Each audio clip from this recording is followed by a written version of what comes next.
Capitaine, les sapeurs-pompiers de Narbonne ont dû forcément, évidemment, composer avec là, les mesures en vigueur, tant de confinement, de restrictions, de gestes barrières. Premièrement, comment vous êtes adapté justement à tout ce qui a été mis en place là? Comme vous l'avez très bien dit, on a mis en application des protocoles avec des gestes barrières pour nous, en caserne, avec le port des masques, le nettoyage régulier des mains, éviter tout ce qui est serrage de main et embrassade, et ensuite la distanciation entre les personnels. Alors l'effectif est correct, très bon. Après, effectivement, comme vous l'avez dit, il y a des personnes, eu égard à leurs sentiments, leur pathologie ou du moins leur physique, ou parce qu'ils ne souhaitaient pas, se sont mis en retrait d'eux-mêmes. Donc on leur a pas dit, on leur a dit bien sûr qu'il n'y avait pas de souci. On a dans les ambulances, on a des kits qui nous permettent, lorsque le cas est avéré, de bien protéger les personnels. Donc nous avons bien sûr les gants, nous avons la surblouse, on a le masque, les lunettes, et on a mis en place depuis peu, grâce à des dons de personnes de Narbonne, des visières qui permettent justement d'adapter en fait la protection au maximum pour que les personnels puissent intervenir dans de meilleures conditions et sécurisées. Alors effectivement, oui, l'activité, ça ressent vis-à-vis de l'activité des gens en journée et la nuit.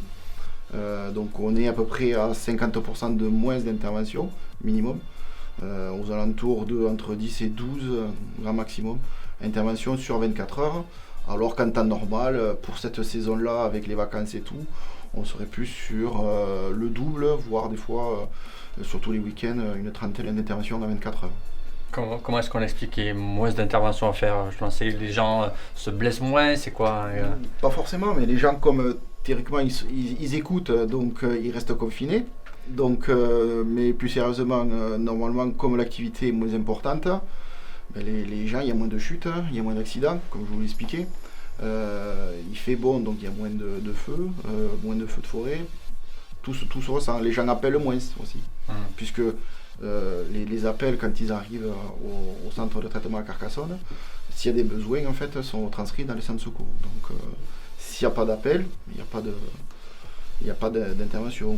On est aux alentours de 150 à 200 appels journée, alors que normalement, on est entre 250 et 300 appels en 24 heures à la plateforme. Comment est-ce que vous voyez la suite des choses au niveau de vos opérations que vous menez, des effectifs qui sont ici? Les effectifs, de toute façon, nous, pour l'instant, ils sont bons. Donc nous, pour l'instant, on essaye de juger au jour le jour un petit peu, voir comment l'évolution se fait. On va attendre le 11 mai pour savoir l'évolution de la fin du confinement, et pas la fin de la pandémie. Il faut faire attention aux choses, c'est pas encore fini. Donc on va voir comment ça va évoluer. Est-ce que déjà on peut constater qu'il y a un peu plus de monde sur les routes, parce que les entreprises retravaillent, les gros chantiers. Donc on va voir comment ça va évoluer. Mais bon, normalement, ça ne devrait pas descendre plus que ce que ça a été fait depuis maintenant une dizaine de jours, quoi. Le message qu'on a l'habitude de dire, c'est que quand vous appelez pour des secours, appelez vraiment pour quelque chose qui en vaille la peine, quoi. Quand on appelle pour une personne qui s'est fait mal à un doigt, ça fait un petit peu... voilà, donc nous, on est là quand même pour du secours d'urgence. On sera toujours là, ça il faut le savoir, mais par contre, il faut qu'on soit là pour de bonnes raisons.